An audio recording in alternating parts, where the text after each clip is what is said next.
तुम्हें लास्ट ऐसी कौन सी मूवीज याद है जिसमें तुम पेट पकड़ पकड़ के हंसे हो, या फिर जिसके आइकॉनिक कैरेक्टर्स तुम्हें याद रह गए हो, या फिर ऐसी मूवीज जिसके डायलॉग्स तुम्हें पूरे पूरे याद हो? क्या हुआ, कौन सी मूवीज याद आई? हेरा फेरी, भागम भाग, ढोल, धमाल, चुप चुप के, यानी कि वही सारी मूवीज जो 2000 से लेके 2010, 2013 तक भी आई थी। तो ऐसा क्यों कि तुम्हें कोई रीसेंट की कॉमेडी मूवी माइंड में नहीं आई? क्योंकि आजकल के टाइम पे क्या देखने के लिए मिल रहा है, वही मास मसाला वाली एक्शन मूवीज जो हर कोई बना रहा है और हर कोई देख रहा है। और इन ढेर सारी मूवीज में रेयरली कोई कॉमेडी मूवी आती है, और अगर आती भी है तो मैक्सिमम तो वही आती होती है, और जो कोई गलती से अच्छी होती है तो वो अंडररेटेड होके रह जाती है। तो आज अगर कोई जॉनरा सबसे ज्यादा स्ट्रगल कर रहा है ना, तो वो कॉमेडी जॉनरा ही है और कॉमेडी मूवीज ही हैं। तो ऐसा नहीं है कि पहले के टाइम पे कॉमेडी मूवी स्ट्रगल नहीं करती थी, थिएटर में ऑफ कोर्स स्ट्रगल करती थी क्योंकि ऑडियंस इतना अट्रैक्ट नहीं होती थी, लेकिन over the period of time अच्छी कॉमेडी मूवीज को ऑडियंस का प्यार मिलता था और वो बन जाती थी कल्ट क्लासिक कॉमेडी मूवीज, जिन पे आज हम लेजेंडरी मीम्स देखते हैं, डायलॉग्स देखते हैं। इनफैक्ट कुछ लोग तो आज भी यूट्यूब पे जाके इन मूवीज के फनी सीन्स का कंपाइलेशन देखते हैं। अगर आप भी उनमें से एक हो तो कमेंट करके बताना। और कहा तो ये भी जाता है कि एक अच्छी कॉमेडी मूवी तभी बनती है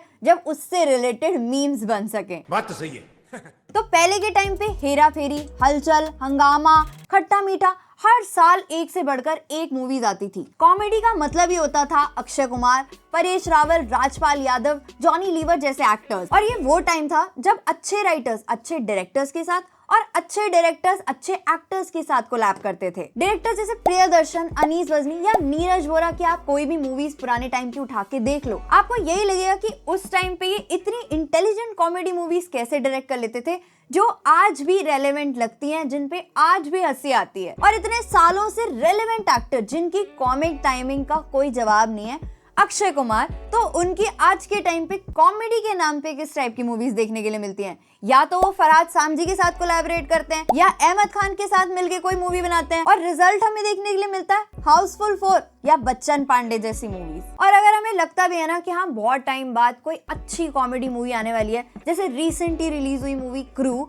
और उसका ट्रेलर इतना स्मार्टली काटा हुआ था कि ऐसा लग रहा था बहुत टाइम बाद बॉलीवुड में एक फीमेल सेंट्रिक कॉमेडी मूवी आने वाली है जो कि एक्चुअल में बहुत बढ़िया होगी। थैंक यू फॉर कमिंग जैसी वाहियात मूवी नहीं, जिसमें कॉमेडी कम क्रिंज ज्यादा था। तो क्रू में तीनों एक्ट्रेसेस भी बहुत बढ़िया, तब्बू, करीना और कृति सानन। तो नो डाउट तीनों एक्ट्रेसेस की परफॉर्मेंस बहुत बढ़िया है। इसके साथ साथ पिक्चर में 2 कैमियो भी थे, एक कपिल शर्मा का, दूसरा दिलजीत दोसांझ का। लेकिन एक्चुअल में मूवी की कॉमेडी में डेप्थ मिसिंग थी। कहीं कहीं पे तो वन लाइनर्स बहुत बढ़िया काम कर रहे थे, लेकिन कहीं कहीं पे वही वन लाइनर्स फ्लैट हो जा रहे थे। कॉमेडी का जो एलिमेंट है वो आपको थोड़ा थोड़ा मिलता है, ऐसे नहीं कि हाँ कंटिन्यूअसली आप हंसे ही जा रहे हो, हंसे ही जा रहे हो। अब देखो कॉमेडी का जॉनरा ही इतना सब्जेक्टिव होता है कि हो सकता है कुछ जोक्स जो मुझे बहुत ज्यादा फनी लगे, हो सकता है आपको वो उतना फनी ना लगे। और ये ऐसा भी है कि जब से सोशल मीडिया इतना ज्यादा ग्रो हो गया है, अब यही रीजन है कि अलग अलग ऑडियंस को अलग अलग टाइप की कॉमेडी पसंद आती है। अब जैसे कुछ लोग होते हैं जिनको डार्क जोक्स या डार्क कॉमेडी पसंद आती है जो एकदम डैंक टाइप हो, लेकिन वहीं पे कुछ लोग ऐसे होते हैं जिनको नॉर्मल स्लैपस्टिक कॉमेडी या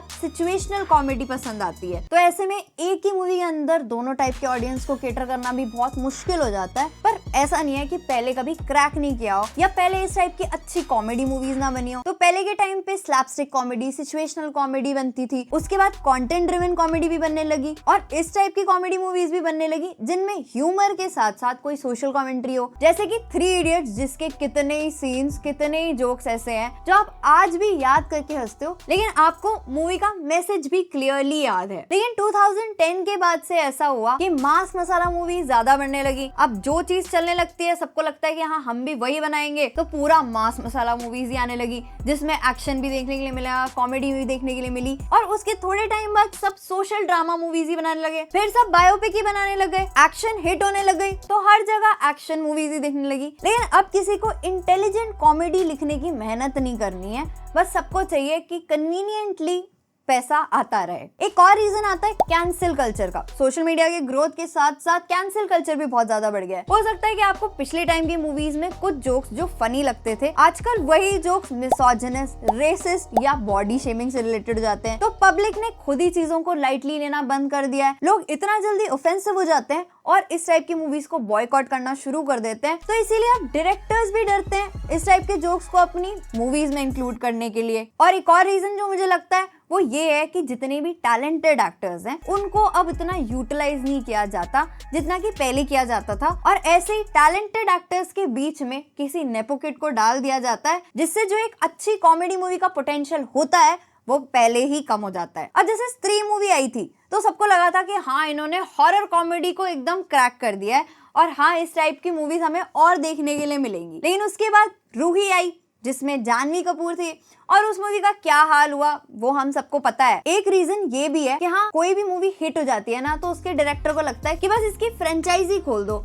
और उसके बाद जो उसकी मूवीज आती रहे वो ओरिजिनल स्टैंडर्ड भले ही मेंटेन करे ना करे लेकिन ऑडियंस को तो जरूर खींच लाएंगी। ऐसी कितनी मूवीज रिसेंटली आई जैसे फुकरे 3, ड्रीम गर्ल 2, इवन भूल भुलैया 2, जिनके नाम पे ऑडियंस को तो खींचा गया लेकिन उसकी फर्स्ट मूवी के सामने ये फ्रेंचाइजी मूवीज कुछ भी नहीं थी। तो अभी स्त्री 2, नो एंट्री 2, हेरा फेरी 3, भूल भुलैया 3, इवन हाउसफुल 5 तक आने वाली है। तो मेरा तो यही कहना है कि चाहे फ्रेंचाइजी मूवीज आए चाहे अच्छी कोई ओरिजिनल कॉमेडी मूवीज आए तो उनका कॉमेडी का लेवल थोड़ा ऐसा रहे जो ऑडियंस को भी अट्रैक्ट करे, ऑडियंस को सेटिस्फाई भी करे और कॉमेडी के जॉनर को थोड़ा और स्ट्रॉन्ग करे। ऑलरेडी लोग अपनी लाइफ में वैसे इतना स्ट्रेसफुल रहते हैं तो ओजी कॉमेडी मूवीज वापस आनी चाहिए, और ऐसा नहीं होना चाहिए कि हाँ एक्शन हिट हो गई तो बस एक्शन बन रही है या फिर बायोपिक हिट हो गई तो बस बायोपिक बन रही है। हर तरह की मूवीज आती रहनी चाहिए। अगर आपके भी यही थॉट्स हैं तो आप मुझे कमेंट सेक्शन में बता सकते हो और इस वीडियो को लाइक कर सकते हो, और अगर इसी टाइप का कंटेंट पसंद करते हो तो चैनल को सब्सक्राइब भी कर सकते हो, सो दैट हम जल्दी मिल सके नेक्स्ट इंटरेस्टिंग वीडियो में। तब तक के लिए गुड बाय।